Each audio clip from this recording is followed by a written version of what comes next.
E estamos de volta com o Cai na Roda. Nossa convidada especial de hoje é Luciana Genro. Luciana é advogada e política brasileira. Está no Brasil inteiro com a sua militância. Ela atualmente é deputada estadual no Rio Grande do Sul, pelo PSOL, e em 2014 concorreu à presidência da República pelo próprio PSOL. Luciana, muito obrigada por sua participação aqui no Cai na Roda, é o programa das jornalistas do GGN.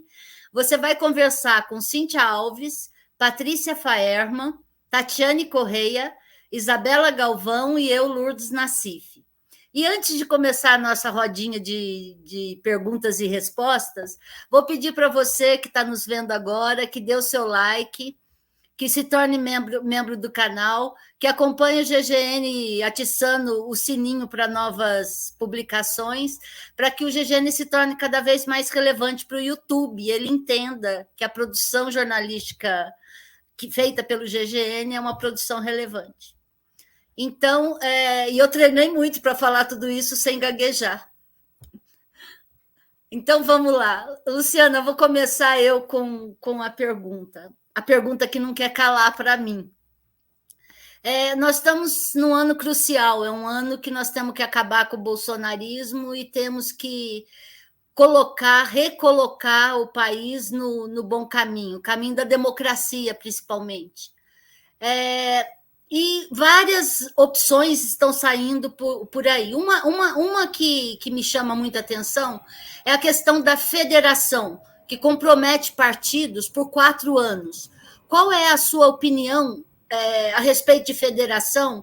E você acha que o PSOL está preparado espiritualmente para encarar uma federação nesse período que a gente entra agora de pré-eleição e eleição, e depois primeiro mandato fora Bolsonaro?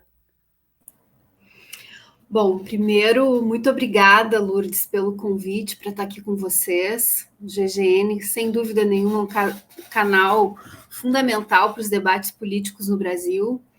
Um beijo para vocês, gurias, Isabela, Patrícia, Cíntia, Tatiane. Eu fico muito feliz de poder compartilhar com vocês algumas análises, né, sobre essa situação tão difícil que a gente está vivendo no Brasil. Eu acho que esse ponto das federações ele é um ponto importante porque ele dialoga com um dos grandes problemas que nós temos no Brasil, que é o nosso sistema político, né? O sistema político brasileiro, o sistema eleitoral brasileiro, ele é um sistema que funciona para garantir o status quo, né? Para garantir que tudo continue como está. E as federações, em certa forma, elas vieram para substituir as coligações eleitorais, né? Que é a forma de garantir que partidos sem muita expressão eleitoral possam sobreviver dentro desse sistema político, recebendo verbas, recebendo fundo partidário, tendo espaço na televisão, e, de fato, não se sabe ainda muita coisa sobre como as federações vão funcionar, porque o Supremo, o TSE, ainda vai regular tudo isso, né? Mas o pessoal está debatendo fazer federação com a rede, essa é uma das discussões que está ocorrendo no PSOL. E aí, quando eu falo sobre isso, é inevitável eu contar para vocês um pouco dos debates internos que estão sendo travados no PSOL, né? Porque essa questão da federação, ela também está relacionada com isso. Nós temos um debate dentro do PSOL que é o quanto nós queremos nos aproximar do lulismo. Tá? Evidente que a luta contra o Bolsonaro ela é a luta primordial, né? Número 1, 2 e 3, né? O desafio decisivo que nós temos nesse ano. Lamentavelmente, não conseguimos derrubá-lo, né? Pela força da mobilização. Aí é toda uma discussão também de por que isso ocorreu, ou melhor, não ocorreu. E vamos ter a oportunidade nas eleições de derrotar o Bolsonaro. E, obviamente, que o Lula já é o candidato que está confirmado no segundo turno, né, para ser o capitão, digamos assim, da derrota do Bolsonaro. Então, desde já, e há uma ampla unidade dentro do PSOL a respeito disso, nós queremos já dizer que o nosso voto no Lula no segundo turno é irrevogável, né? Porque nós queremos derrotar o Bolsonaro e essa é uma tarefa essencial. Mas há um debate no PSOL sobre o quanto nós queremos nos aproximar do lulismo no sentido do programa que o Lula propõe para o Brasil, porque uma coisa é estar com o Lula para derrotar o Bolsonaro, para negar, né, o genocídio, para negar as ameaças às liberdades democráticas, para negar os ataques aos direitos humanos, aos direitos civis, aos direitos sociais que o Bolsonaro representa. Outra coisa é chancelar o programa que o Lula apresenta, né? Porque o PSOL nasceu contestando, né, os rumos que o Lula já vinha tomando lá em 2003, há muito tempo atrás, quando era, inclusive, muito mais difícil contestar as escolhas que o Lula estava fazendo naquele momento. E nós contestamos e rompemos com o PT, eu inclusive fui expulsa, né, junto com a Heloísa Helena, que hoje é uma das lideranças da rede, e fomos expulsos no episódio da reforma da Previdência dos servidores públicos, mas no bojo de um conjunto de contestações que nós vínhamos fazendo aos rumos do governo Lula, que tinha que ver com a política econômica que ele vinha desenvolvendo e com a aposta de uma governabilidade em conjunto com a burguesia, né? Nessa negociação do toma lá da cá do Congresso Nacional, que depois apareceu como mensalão, nas relações espúrias com as empreiteiras, que depois apareceu no escândalo da Petrobras. Então, desde ali, a gente vinha contestando esse modus operandi, né, do lulismo, como a gente chama. Então, para nós, é muito importante que o pessoal mantenha a sua independência, tá? Mesmo estando com o Lula no segundo turno, tenha uma candidatura própria no primeiro turno, que é um debate que hoje, a minha opinião, não é majoritária no PSOL, né? Ela teve 46% no último congresso, mas ela é forte, mas não é majoritária, mas principalmente de chancelar ou não esse programa que o Lula vai apresentar e, consequentemente, inclusive, participar eventualmente de um governo Lula.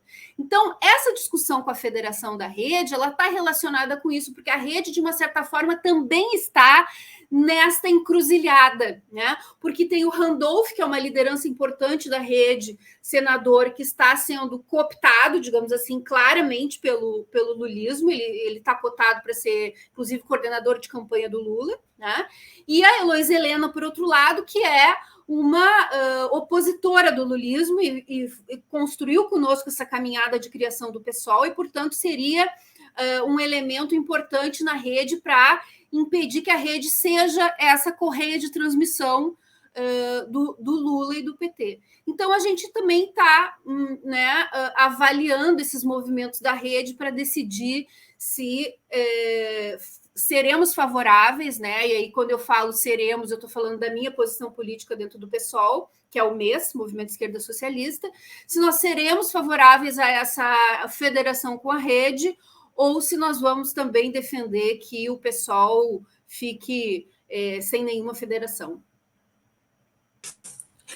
Deputada, eu queria continuar nessa questão.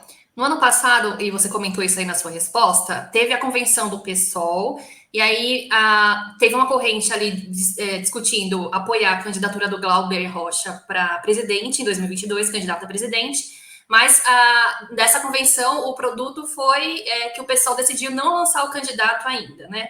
Vai ocorrer uma nova convenção em abril desse ano, mas para ficar claro sobre o que vai ser colocado na mesa, as duas opções seria, de um lado, a candidatura do Glauber e, de outro, o apoio ao Lula ou não? Quais são as opções? Qual é a alternativa a ter candidato? Caso, de novo, a candidatura do Glauber seja minoritária dentro do PSOL, está caminhando para que tomar qual decisão, então, deputada?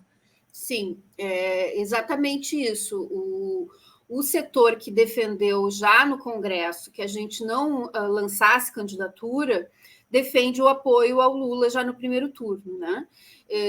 Tem ali dentro desse bloco, digamos assim, diferenças internas também, né? Tem setores que têm mais dificuldade em defender o apoio ao Lula tendo o Alckmin de vice, e outros que defendem esse apoio independente do Alckmin, como é o caso do Boulos, por exemplo, né?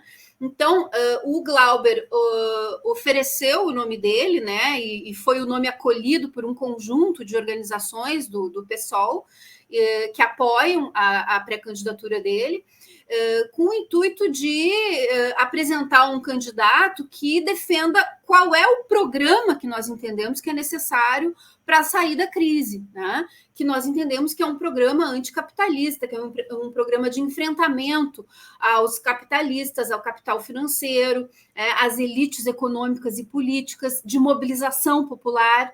Então, o nome do Glauber ele vem para apresentar esse programa. Da nossa parte, haveria tranquilidade em discutir outros nomes, né? O próprio Boulos, que foi nosso candidato em 2018, seria um nome também, se ele quisesse. Mas o Boulos está numa linha, né, de não bancar sequer a sua candidatura ao governo do Estado para apoiar o Haddad. Então, o que a gente está vendo é que o Boulos está sendo a linha de frente dessa política, né, de adesismo do PSOL ao Lula, né, e perdendo a oportunidade também de se postular como uma liderança independente, como uma liderança que apresenta um programa, né, de fato para mudar o Brasil, porque o problema é que nós vamos derrotar o Bolsonaro. Né? Isso, para mim, já é algo que está dado no processo eleitoral. É claro que a gente nunca pode dizer que ganhou a eleição antes de ganhar, né? Aquela velha máxima de que o ovo tem que sair da galinha para que ele exista. Mas a conjuntura, até o momento, nos mostra que o Bolsonaro será derrotado no processo eleitoral e periga ele nem estar no segundo turno, né? Embora eu acho que o mais provável é que ele esteja. Agora, o que vem depois, né? Porque a extrema-direita vai continuar existindo e vai seguir forte no Brasil, mesmo com a derrota do Bolsonaro. Ela veio para ficar. Então, como é que nós podemos enfrentar a extrema-direita a partir de uma posição política de independência em relação a um futuro governo Lula, que, na nossa opinião, não vai dar as respostas econômicas necessárias para solucionar os problemas do povo. E, portanto, as mazelas que alimentaram a extrema-direita no passado, elas vão seguir existindo. E a frustração com o eventual governo Lula e com as expectativas de mudança que ele possa vir a gerar, embora seja bem diferente de 2003, existe uma expectativa também, pode acabar fortalecendo ainda mais a extrema-direita se não houver uma esquerda consequente, ou uma extrema-esquerda, se quiserem chamar assim, para apontar uma saída por fora do establishment político, como a extrema-direita tenta fazer, né? Tenta mostrar que é fora do establishment, quando a gente sabe que eles são o que tem de mais podre do establishment, mas eles aparecem como essa saída alternativa, né? Fora da polarização entre os grandes partidos. Então, é por isso que nós achamos que é importante o PSOL ter o seu candidato, ter o seu programa no primeiro turno para acumular forças nessa batalha política que virá depois, para enfrentar a extrema-direita e para enfrentar os ataques contra os trabalhadores que virão mesmo em um eventual governo Lula. Luciana, muito bem-vinda, obrigada por estar aqui com a gente. A minha pergunta é um pouco mais ainda sobre esse tema, né? O PSOL, ele nasceu da divergência com o PT, você foi a fundadora, né, do PSOL, e inclusive tem publicações aí que descreve falência do PT, as críticas, né, ao partido. E aí a minha pergunta é muito curiosa, porque em 2014... a gente recebeu você na nossa redação quando a gente estava lá no Pacaembu, em São Paulo. E eu lembro que eu perguntei sobre isso naquela época, e eu volto a perguntar, porque parece que de tempos em tempos a gente precisa retomar esse tema. É um tema que parece, às vezes, já superado, outras vezes não. E hoje eu mesmo me questiono se esse tema é superado, o tema do voto útil, né? Porque naquela ocasião a gente discutiu sobre isso, a gente discutiu sobre esse discurso do voto útil, né, versus o voto real, que é aquele voto por quem você realmente se identifica, ou o voto útil, que seria aquele voto estratégico, né, ou seja, votar por aquele candidato para não correr o risco do outro ser eleito. Neste caso, se a gente está falando da esquerda, é votar pelo Lula para não correr o risco de Bolsonaro ser eleito, né? Você acredita que no cenário que a gente está hoje, vivenciando hoje, nós temos maturidade política suficiente para não votar estrategicamente? E dentro da linha do PSOL, o PSOL teria algum candidato, você acredita que teria força de algum candidato a derrotar Bolsonaro na atualidade?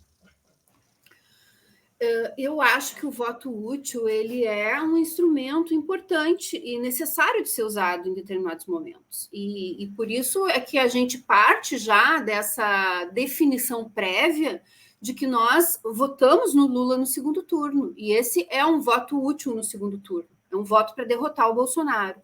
Mas o voto verdadeiramente útil no primeiro turno, ao nosso ver, seria o voto num programa que realmente nós acreditamos que é a saída para o Brasil.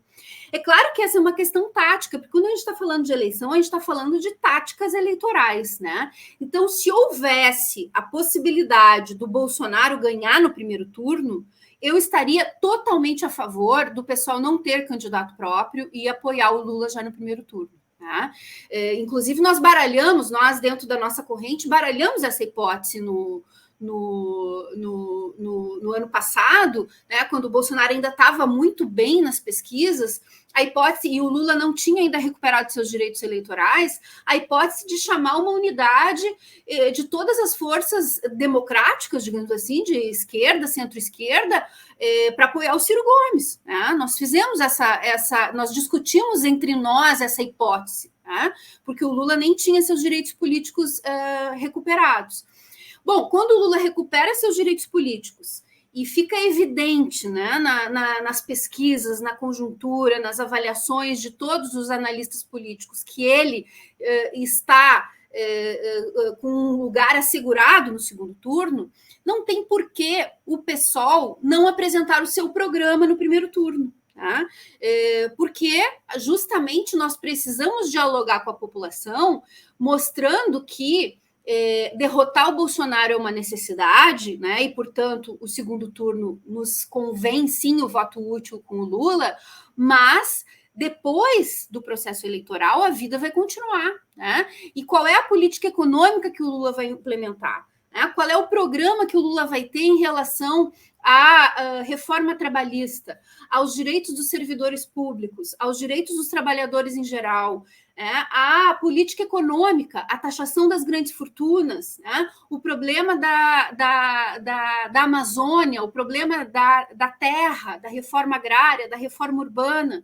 O programa do Lula nós já conhecemos, eles governaram o Brasil por 13 anos e não resolveram esses problemas. E não vai ser agora, né, com o Alckmin de vice, que é o símbolo, né, de qual é o tipo de governo que o Lula quer fazer, que ele vai resolver esses problemas. Então, ao mesmo tempo em que nós já afirmamos esse voto útil no segundo turno, que é muito útil para derrotar o Bolsonaro, nós precisamos preparar o terreno apontando para acumular forças numa alternativa que realmente possa enfrentar esses problemas estruturais que o Brasil tem e que não foram enfrentados pelos governos do PT em 13 anos. Né? Então, nesse caso, é um problema estratégico. Né? A nossa estratégia política é uma mudança estrutural, radical na sociedade. E para isso a gente tem que acumular força, porque como tu disseste, tu me perguntaste, é óbvio, nós não temos um candidato com condições de derrotar o Lula. Por isso ele seria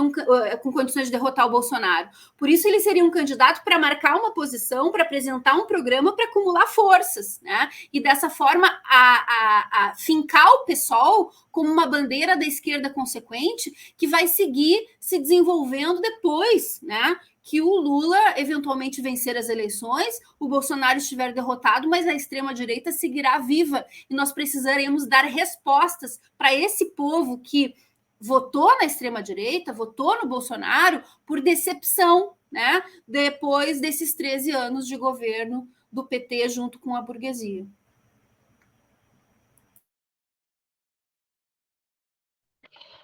Luciana, obrigada pela sua presença com a gente aqui no Cai na Roda. Eu vou sair um pouquinho da questão política e eu gostaria de saber mais sobre o seu trabalho social com a ONG Emancipa. aqui na região de Porto Alegre. Para quem não sabe, a Luciana fundou uma ONG chamada Emancipa, focada em educação popular, cursinhos gratuitos, que já qualificou pelo cerca de 500 jovens, né, para a entrada da universidade. Eu gostaria de que você falasse um pouco mais desse projeto e se esse projeto também serve como porta de entrada na questão de educação política de adolescentes da periferia, que é uma área que a esquerda, em geral, não tem dado tanta atenção. Gostaria que você falasse um pouco mais sobre isso. Sem dúvida. O Emancipa, ele nasceu em São Paulo e se transformou em um movimento nacional, né? O Maurício Costa, que é um dos fundadores do Emancipa em São Paulo e segue comandando, ajudando a comandar nacionalmente o Emancipa, que se expandiu para o Brasil inteiro. E aqui no Rio Grande do Sul eu tive a oportunidade de trazer essa experiência para cá. Eu fundei a ONG chamada Emancipa aqui no estado do Rio Grande do Sul em 2010, quando eu deixei de ser deputada. E nós começamos com os cursinhos populares, né? E como tu disseste, já são centenas de jovens que passaram pelas nossas aulas e que conseguiram entrar na universidade, seja a Universidade Federal, seja as universidades particulares com ProUni. As cotas também foram um elemento importante para ajudar o Emancipa a se disseminar, né, dentro da universidade como um instrumento de ajudar esses jovens a ingressarem. Mas o Emancipa é mais do que isso, porque ele também é um instrumento de educação política.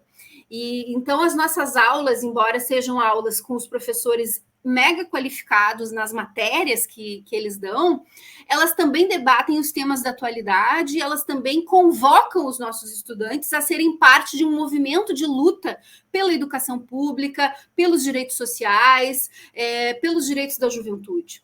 E aqui, em Porto Alegre, especialmente, eu tive a oportunidade de fundar a Emancipa Mulher, que também agora, a partir daqui, está se expandindo para o Brasil inteiro, que é uma escola de formação feminista e antirracista, que eu fundei a partir da leitura daquele livro maravilhoso da Angela Davis, Mulheres, Raça e Classe, onde eu aprendi muito, né, sobre o quanto o feminismo foi, e em certa medida continua sendo, um feminismo branco, né, que abstraiu os problemas e as lutas das mulheres negras. Então, eu fundei a Emancipa Mulher como uma escola de formação feminista e antirracista, e a gente vem levando esses cursos, esses debates, né, para as periferias de Porto Alegre, para o estado do Rio Grande do Sul, agora crescendo, chegando também a nível nacional, e também montando nos bairros mais periféricos núcleos do Emancipa, como a gente tem aqui na Restinga, na Vila Santa Rosa, que são duas vilas bastante pobres de Porto Alegre, núcleos do Emancipa que, além de ter o cursinho, também são centros de organização da comunidade para lutar pelos seus direitos, né? Lutar pelos problemas relacionados ao seu bairro, né? À sua vida. Na Santa Rosa, por exemplo, a gente tem um núcleo de imigrantes muito forte, haitianos e senegaleses, então a gente atua junto aos imigrantes. Então é um trabalho social e político, né, que nos dá a possibilidade de chegar na periferia, não só com o discurso, né, mas também com ações sociais concretas. Então a gente leva cesta básica, a gente leva material escolar para as crianças, a gente leva absorvente para as mulheres, para as meninas, e a partir daí a gente ajuda as pessoas a se organizarem também para construir esses núcleos do Emancipa, seja o cursinho, sejam núcleos que dialogam com esporte, com cultura, com hip hop, e ao mesmo tempo organizam as pessoas também para as lutas mais gerais, né, que são relacionadas às questões políticas que atravessam o Brasil e que atingem toda a população, especialmente a população da periferia.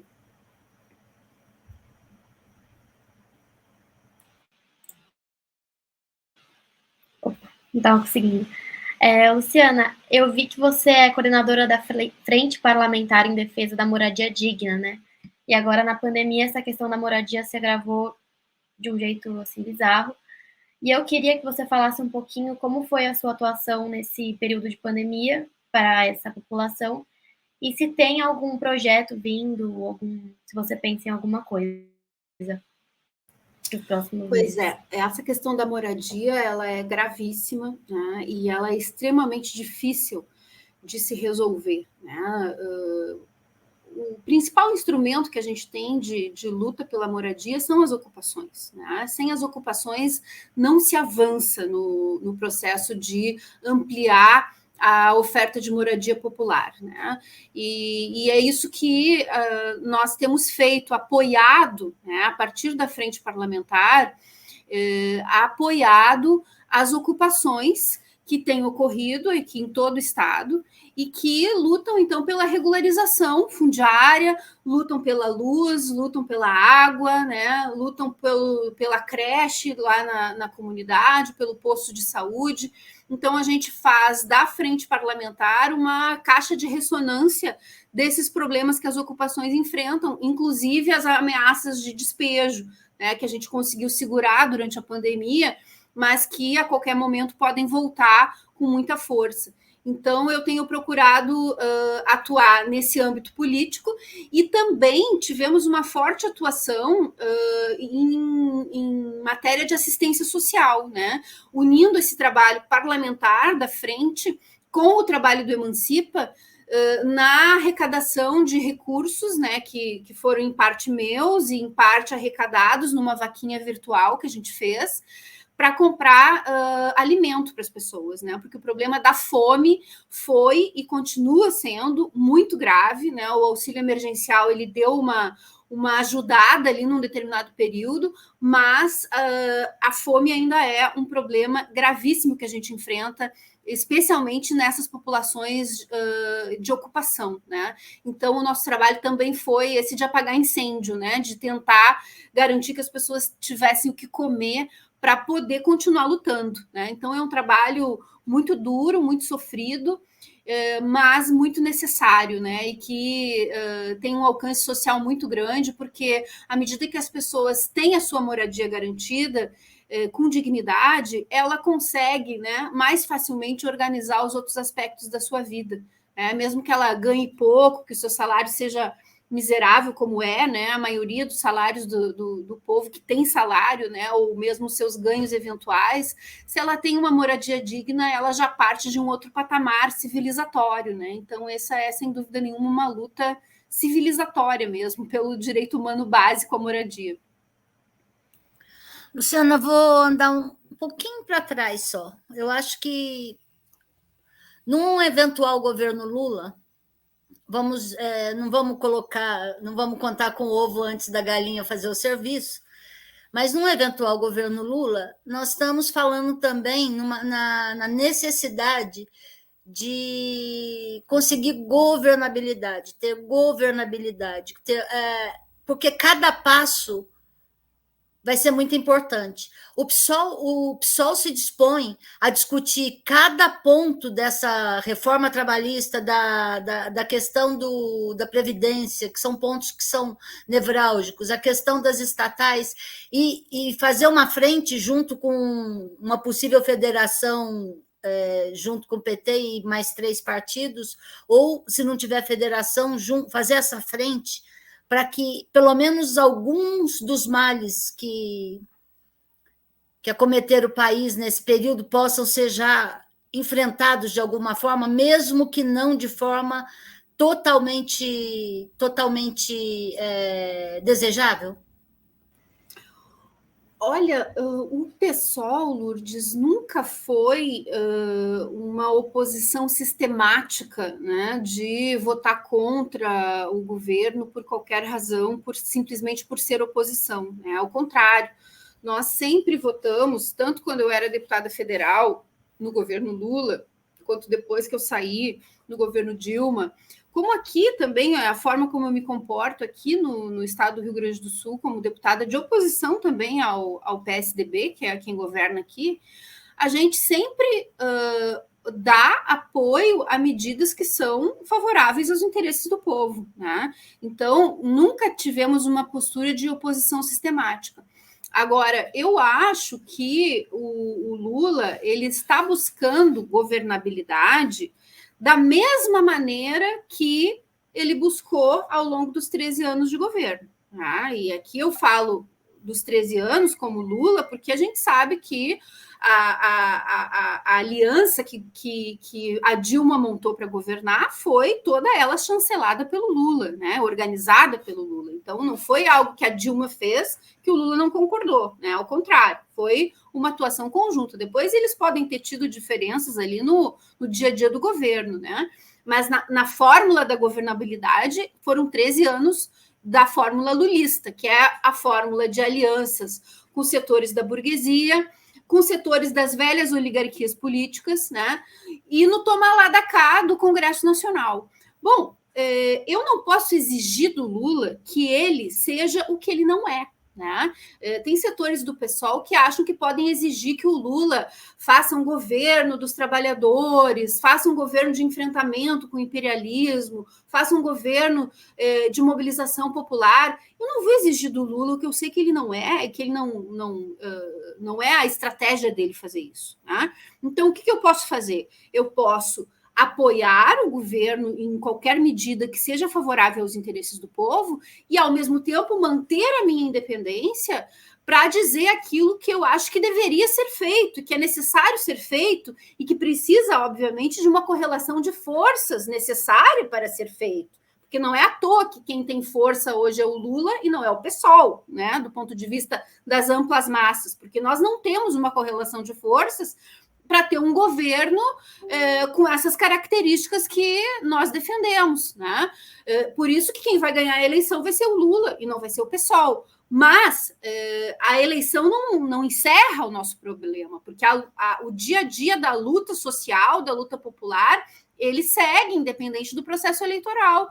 E o PSOL precisa ter independência para se credenciar como um porta-voz dessas lutas, porque essas lutas vão ter que seguir sendo travadas. Né? Então, eu acho que a nossa parte na governabilidade do Lula nós vamos fazer, né? Dando voto lá no Congresso Nacional quando for necessário, mas principalmente precisamos ser uma referência, né, de organização popular, porque nos momentos de enfrentamento com a burguesia, com as elites econômicas, com as oligarquias políticas, se não tem mobilização popular, não tem como impedir os retrocessos. Foi o que aconteceu no impeachment da Dilma. Não teve mobilização para impedir o impeachment, porque a Dilma já estava desmoralizada, né? Porque o PT já não tinha mais força para defendê-la e para defender o seu governo, até porque ela já estava implementando um modelo econômico que era o mesmo que o Temer já defendia, né? Então era só uma questão de graduação. E não teve mobilização, o impeachment veio e tivemos todo esse retrocesso. Então, organizar o povo para resistir a tentativas de retrocesso que podem voltar a ocorrer é muito importante. O pessoal precisa cumprir esse papel. Você pretende se candidatar a federal? Não, aqui no estado vou continuar estadual e nós temos a Fernanda Melchiona, que é a nossa deputada federal aqui do Rio Grande do Sul, e deve continuar na reeleição. Ela é mais jovem que eu e tem mais energia para essa vida de dia a dia aí, de viajar para lá e para cá, para Brasília, e eu estou numa missão aqui também estadual de fortalecer o pessoal no Rio Grande do Sul. Eu sou presidente do partido aqui, né? E o pessoal tem uma força importante, nós somos uma das regionais mais fortes do pessoal a nível nacional, então também optei por continuar aqui para poder fortalecer essa construção de um bastião, né? De um bastião, de um pessoal que tem uma cara, né? Que nós achamos que é necessária para que o pessoal cresça, se desenvolva, né? Com independência, sem sectarismo e organizando a luta do povo e não só os processos eleitorais, embora eles sejam muito importantes e a gente se dedica muito a eles também.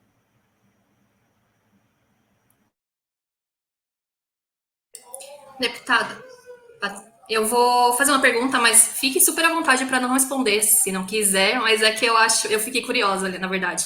Como a Patrícia falou, a gente acompanhou as eleições desde 2014, e naquele ano você foi candidata, e quando chegou o segundo turno, você veio a público falar que não votaria, né, que o pessoal orientou o voto ali para não votar no Aécio no segundo turno, mas também não declarou apoio a Dilma. A gente sabe que a Marina saiu daquela campanha, por exemplo, sem, assim, muito magoada com o PT e fala disso até hoje. Da sua parte, houve alguma situação desse tipo para não ter declarado voto na Dilma? Ou foi só por convicção, assim, de projetos políticos muito diferentes? E nesse ano, caso o Lula vá para o segundo turno, você repetiria essa situação de não declarar voto no Lula, mas também declarar voto contra Bolsonaro? Ou declararia voto no Lula? Como ficaria? Não, primeiro já começo pela tua segunda pergunta, dizendo que já declaro desde já, e essa é uma grande unidade dentro do PSOL, né, de declarar desde já que no segundo turno votaremos no Lula. Tá? Naquela ocasião de 2014, eu era porta-voz do partido, né, e o partido definiu, né, por essa fórmula de liberar as lideranças que quisessem declarar apoio ao Lula, mas também respeitar os setores do partido que não queriam a declaração do voto na Dilma, né? Não do Lula, o voto na Dilma naquele segundo turno. Então, eu, como candidata a presidente, fui a porta-voz dessa posição, né? Mas eu mesma votei na Dilma no segundo turno, não declarei aquilo naquele momento, porque estava imbuída desse papel, né, de representar a posição de todo o partido que não era favorável a que houvesse um chamado simplesmente ao voto na Dilma, né?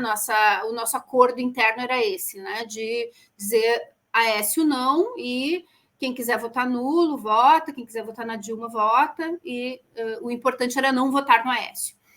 Mas agora a conjuntura é diferente, existe uma grande unidade no partido em torno dessa deliberação de votar no Lula no segundo turno, porque a derrota do Bolsonaro ela é muito mais importante do que seria a derrota do Aécio naquele momento, né? Até porque o Bolsonaro não é só um problema de divergências políticas e econômicas, é um problema de ser um criminoso genocida, né? O Bolsonaro ele está aquém dos patamares civilizatórios, então não há como, né, tergiversar, né, em relação a um voto no segundo turno no Lula para derrotar o Bolsonaro. Luciana, você acompanhou aí boa parte da nossa história das esquerdas aí recente no Brasil, e eu queria saber o que você enxerga, como você analisa o futuro da esquerda no Brasil em meio a essa ascensão da extrema-direita, né? Que a gente não imaginou até pouco tempo atrás que a gente estaria vivendo momentos como esse, né, de governo Bolsonaro. Então, como você analisa? Você acha que daqui para frente haverá mais necessidade de unidades como essa, como você está colocando agora? Ou ainda haverá bastante espaço para divergências dentro das esquerdas no Brasil? Como você enxerga isso? Eu acho que primeiro a gente precisa fazer um diferencial dentro daquilo que a gente chama de esquerda, né? E esse é um debate também que tá rolando dentro do PSOL, quando a gente discute apoiar o Lula no primeiro turno, ou principalmente compor um governo do Lula, né, que é muito mais problemático do que até mesmo votar no primeiro turno. Que tem a ver com qual é o nosso programa estratégico para o Brasil. Tá?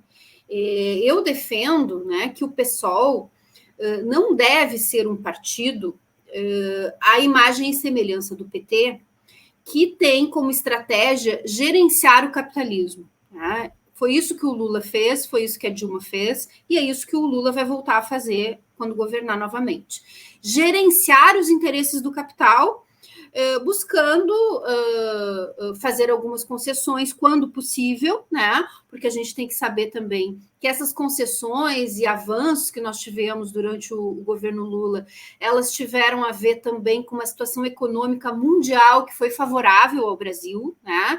A China comprando nossas commodities, uma valorização dessas commodities que possibilitaram o Brasil se colocar numa situação econômica em relação ao mundo favorável, até a crise de 2008, que depois foi degringolando a situação, e quando chegou na Dilma, essa situação econômica mundial já era muito ruim, no Brasil também, e ela, então, não podia mais fazer as concessões que o Lula fez. E aí ela começou a tirar, né? Por isso ela botou o Joaquim Levy no Ministério da Fazenda. Era para fazer o ajuste fiscal, né? Isso foi inclusive a grande contestação que houve ao que ela vinha fazendo quando ela defendeu na campanha eleitoral, né? Que o Aécio ia fazer o ajuste fiscal e depois quem fez foi ela. Então, o PSOL, ao meu ver, não pode ser uma esquerda para gerenciar o capitalismo, mesmo que seja gerenciar de modo um pouco menos ruim para os pobres, né? Até porque essa situação econômica mundial de crise, ela é recorrente. Então, mesmo quando se consegue ceder e melhorar um pouco a situação do povo mais pobre, em seguida vem uma crise econômica que obriga a tirar de novo. Então, o que aconteceu? Lula dando e Dilma tirando é um processo cíclico do capitalismo. Então, eu não vejo que o pessoal deve se prestar a esse papel, né? O nosso papel precisa ser no sentido de acumular numa alternativa anticapitalista, né? Que conteste o sistema como um todo, que conteste as bases desse sistema, do modo de produção capitalista, da exploração, da mais-valia, dos interesses privados se sobrepondo ao interesse público, do lucro se sobrepondo à vida, né? E a gente viu na pandemia como isso ficou evidente no sistema capitalista, com os preços dos remédios disparando, com as vacinas caríssimas, né? Com os equipamentos hospitalares custando o olho da cara. É a lei do capitalismo, né? Lei da oferta e da procura. Precisa mais remédio, o remédio fica mais caro. Precisa mais oxigênio, o oxigênio fica mais caro. Essa é a lógica do capitalismo. Então, mas o capitalismo é um modo de produção histórico, ele não é definitivo, ele não veio para ficar para sempre. Então, nós temos que acumular forças para conseguir superá-lo, né? Positivamente, não regressivamente, que seria a barbárie, né? Aquela velha máxima falada pela revolucionária polonesa Rosa Luxemburgo, socialismo ou barbárie, ela está mais atual do que nunca, porque ou a gente supera o capitalismo ou nós vamos caminhar cada vez mais para a barbárie, né? Porque essa é a lógica do sistema. Então, a esquerda ela não tem um pensamento homogêneo em relação a isso. Existe essa esquerda que eu chamo de esquerda tradicional, que a gente pode identificar com a social-democracia europeia, a gente pode identificar com vários partidos, né, que já governaram em diversos países da Europa e que, durante a crise econômica, acabaram por implementar os planos de ajuste iguais aos partidos da direita.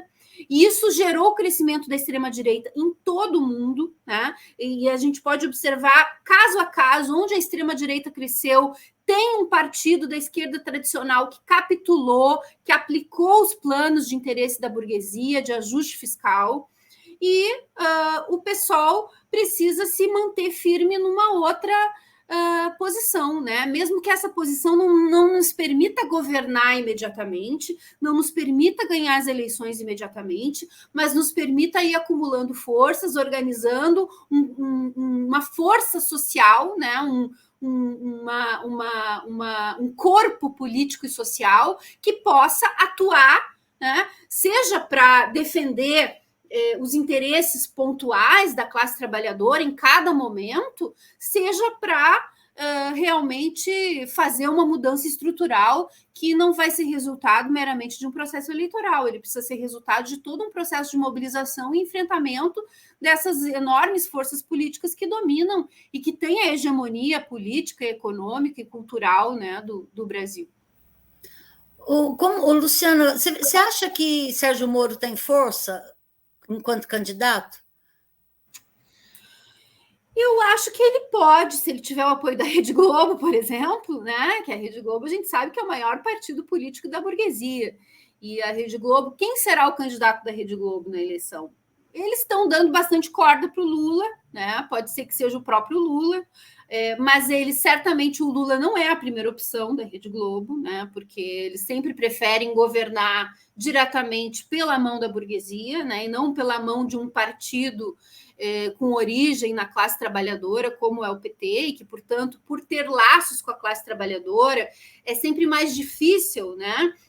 Ir no extremo dos ataques que muitas vezes a burguesia necessita, e por isso a Dilma caiu também, porque ela não tinha força para ir no extremo do ajuste fiscal que a burguesia queria naquele momento. Então, quem vai ser o candidato da Globo? Se a Globo escolher o Moro, eu acho que ele ganha força. Então, não dá para descartar nada, mas como quadro político, eu acho que ele é muito fraco, né?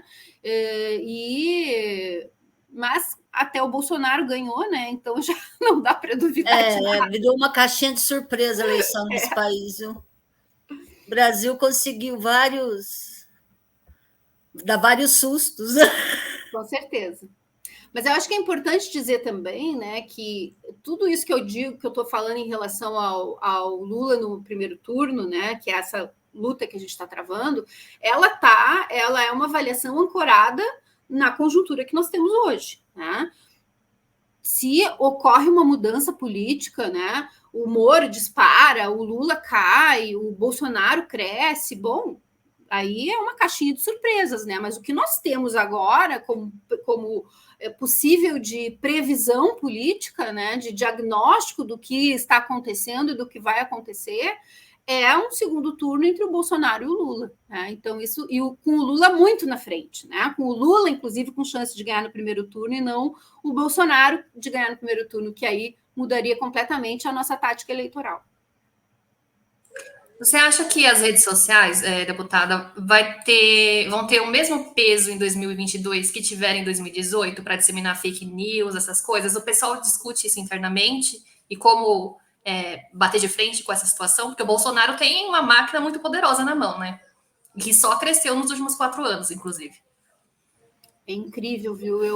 Eu participo de um grupo de policiais militares aqui do Rio Grande do Sul, e é impressionante, assim, a rede de fake news que circula nesses grupos, né? Eu estou num grupo, são milhares, né? E aqui mesmo no Rio Grande do Sul, só dos policiais militares tem dezenas de grupos.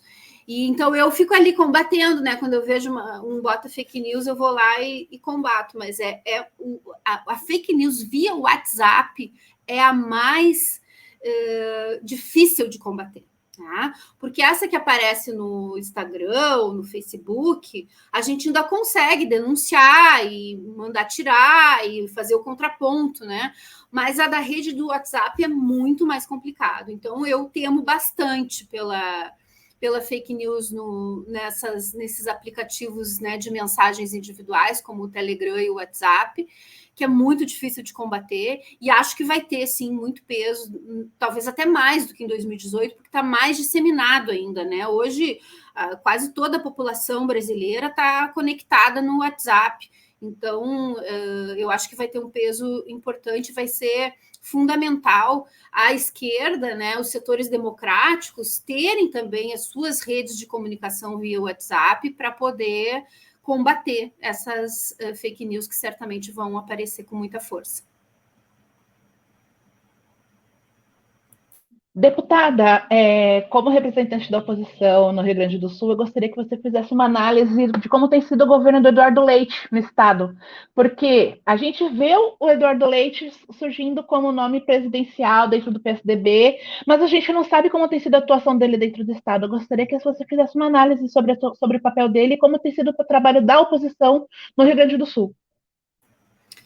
Bom, o Leite é um governo típico neoliberal, né? Ele privatizou, né? Ele retirou direitos dos servidores públicos, ele fez todo o receituário, né, de aplicação do ajuste fiscal para garantir o pagamento da dívida, né? Que o Rio Grande do Sul está com o pagamento suspenso por uma decisão do Supremo, mas agora, com a adesão ao regime de recuperação fiscal, o Estado deve voltar a pagar, né? E os servidores são os que mais pagaram a conta, assim, mais diretamente, né? Porque perderam vários direitos. Nós tivemos uma luta política muito forte na Assembleia. Eu entrei em contato com os brigadianos e conquistei esse espaço num grupo deles. Brigadiano é os policiais militares aqui do Rio Grande do Sul, a gente chama de brigadiano, né? Que é a nossa brigada militar. Conquistei esse espaço de diálogo com os brigadianos porque defendi eles lá na Assembleia Legislativa contra as retiradas de direitos que o Leite promoveu, né? Mas ele ganhou todas, né? A oposição perdeu todas na Assembleia Legislativa, ele conseguiu consolidar uma base de apoio ali bastante coesa, né? E passou a boiada, né? Agora, esse ano já vai ser diferente, porque como ele não é candidato à reeleição, o governo já está mais dividido, então a gente está com expectativa de que eles já não consigam, né, manter a base do governo tão coesa e a oposição consiga ter mais protagonismo a partir de defecções, né, na base do governo. Mas o nosso trabalho aqui foi bastante duro, bastante difícil e com poucas vitórias.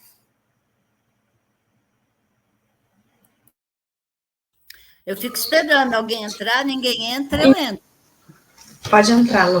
Não, pode ir, Patrícia. Tá, eu queria perguntar uma coisa, Luciana, que assim, eu lembro que em 2014 a gente tinha uma avaliação que estava a disputa acirrada, né, no Aécio e Dilma, foi uma eleição suada, né, muito difícil ali ao segundo turno, e eu lembro que a gente tinha dentro do movimento da esquerda, diversos partidos, a análise, inclusive de que talvez seria melhor deixar o Aécio ganhar para o Brasil aprender com os próprios erros, né?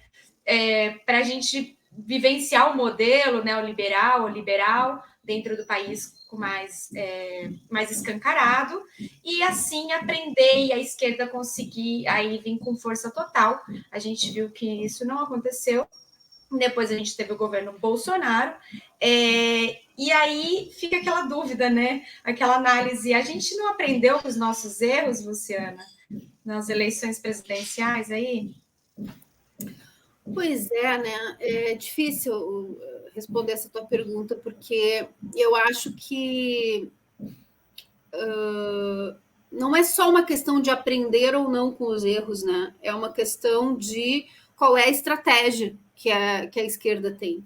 Então, por trás desses erros está uma estratégia política que tem toda uma fundamentação, né, que tem a ver com essa ideia de gerenciar o capitalismo. Nessa tua linha especulativa aí do Aécio, eu sempre proponho também um exercício de especulação, que é o que a esquerda poderia ter feito no momento do impeachment da Dilma, tá? E o que aconteceu? Ficou todo mundo defendendo fica Dilma, tá? Contra o impeachment, fica Dilma. E eu defendi na época, a minha corrente, eu fui porta-voz dessa posição, que ao invés de simplesmente dizer fica Dilma, nós deveríamos defender novas eleições gerais, tá? E imagina o que teria acontecido se naquele momento, ao invés de ficar, né, agarrada na cadeira, a Dilma tivesse dito: então querem me tirar? Então vamos fazer novas eleições. O Lula não era ainda prescrito, ele ainda tinha seus direitos políticos, poderia ter sido candidato e poderia ter ganho a eleição. E nós estaríamos livres do Bolsonaro, né? O Bolsonaro não teria acontecido. Poderia ter ocorrido isso, né? Mas por que naquele momento, né, nenhum setor majoritário da esquerda quis defender eleições gerais? Porque ficaram agarrados no calendário eleitoral, ficaram agarrados na lógica da institucionalidade, tá? Não quiseram apostar na mobilização e numa possibilidade de o povo decidir os rumos do país naquele momento. Quiseram garantir que as elites políticas continuassem com as rédeas da política nacional. E aí o resultado foi o impeachment e foi o Bolsonaro. Então, eu acho que analisar as conjunturas passadas, né, e como nós agimos em cada uma delas, é muito importante também para rever as estratégias, né, para que as nossas estratégias políticas, para que as estratégias políticas da esquerda, né, sejam analisadas e vejam se elas não estão erradas. Se não é o problema do PT, não é simplesmente um erro aqui ou ali, é uma estratégia de governabilidade do capitalismo que só pode trazer como resultado mais crise para a esquerda, porque obriga a esquerda a promover ataques aos direitos do povo em todo momento em que a crise econômica assim exige, e, portanto, desmoraliza a esquerda e faz com que o povo acabe se deslocando, muitas vezes, para alternativas de extrema-direita, populistas e mentirosas, como é o Bolsonaro.